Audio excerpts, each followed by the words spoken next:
Sa makausa pa, may buntag o Merry Christmas. Happy New Year. Happy New Year sa tanan. May son, samtang nagpadayon kita sa atong panaw sa sinugdanan, nining bagong tuig, gidasig kita karon sa simbahan. Nga tanawon ang usa ka importanteng tao diha sa atong pagtuo, nga walay lain kundi si San Juan nga magbubunyag. Sa Ebanghelyo karon daghang mga tao nga miduol kaniya og nangutana kung kinsa ba gyud siya. Siya ba ang Mesiyas? Siya ba si Elias? O siya ba ang propeta? Simple ra gyud ang tubag ni Juan.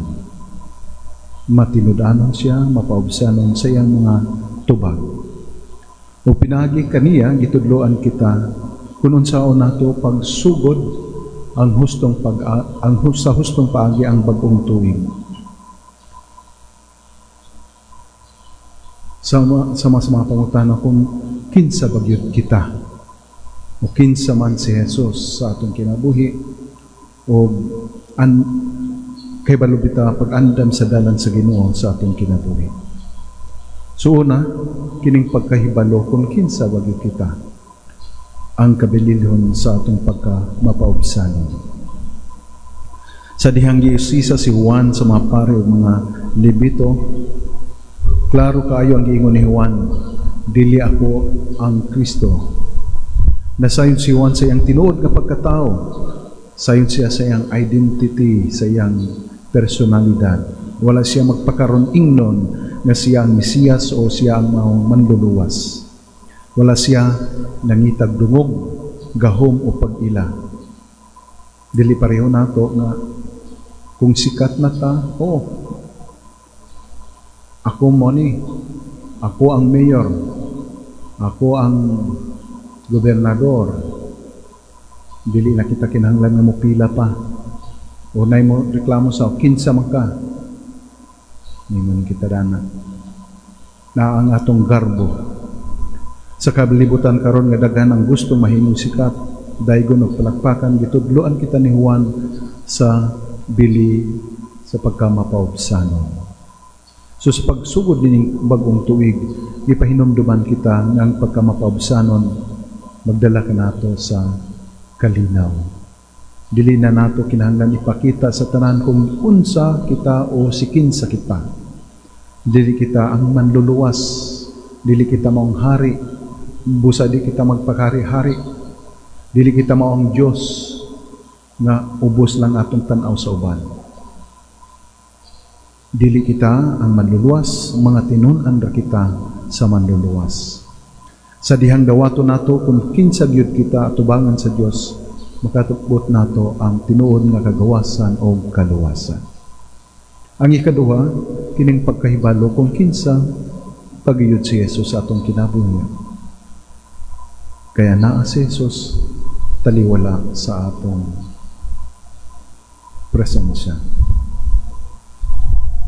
Sa Ebanghelyo sa Juan miingon, adunay usa sa inyong taliwala nga wala ninyo hiilhi o ni matikdi. Nagasulti kini kanato sa usa ka importante nga kamatuoran. Ana ang Dios sa atong kinabuhi, bisan pa usahay dili nato siya mailhan o mamatikdan.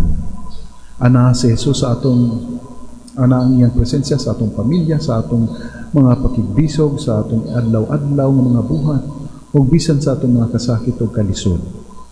So sa pagsugat nato sa bagong tuig nga puno sa mga dili kasiguruhan, gipahinumduman kita sa Ebanghelyo nga ang Dios kanunay nagauban ka nato ug dili gyud kita mag-inusara ug dili kita niya pasagdan. Naguban na daan ang Ginoo kanato. Ang pangutana dili kun ana ba ang Dios, kun dili kun andam ba kita nga maila ang Dios o masinati nato ang iyang presensya. Ang ikatulo, mao ang pag-andam sa dalan. Mao ang atong misyon isip mga Kristiyanos. Gihilabway ni Juan ang iyang kaugalingon sa pagingon, ako ang tingog nga nagsangyaw sa kamingawan, tun-ira ninyo ang dalan sa Ginoo. Kini usab ang atong misyon karon. Giandar nato ang dalan sa Ginoo, dili pinaagi sa dagkong mga pulong, kundi dili pinaagi sa mga simple nga mga buhat sa gugma, pagpasaylo, pagkamatinud-anon o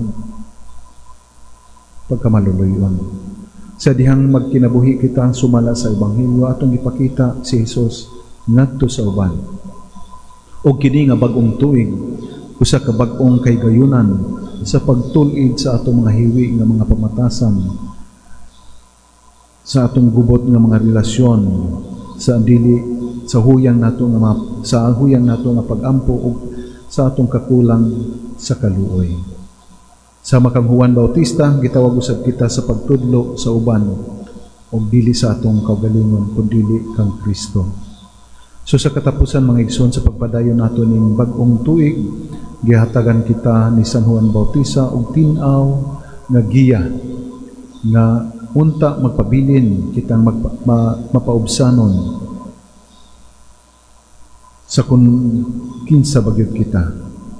Bagmatgon unta og mag-andan kita sa pag-ila sa presensya ni Jesus sa atong taliwala.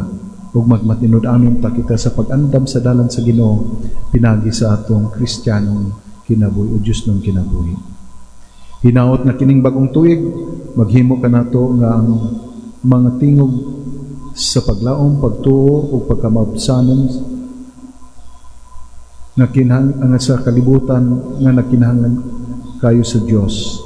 Tugutan nato nga mudako si Kristo sa atong kinabuhi samtang makaubos ang atong garbo o kaugalingong interes. Hinaot ng Ginoo nga niya sa atong taliwala, magiya, magpanalangin, ug maguban ka nato sa matag adlaw niining tuiga. Hinaot pa.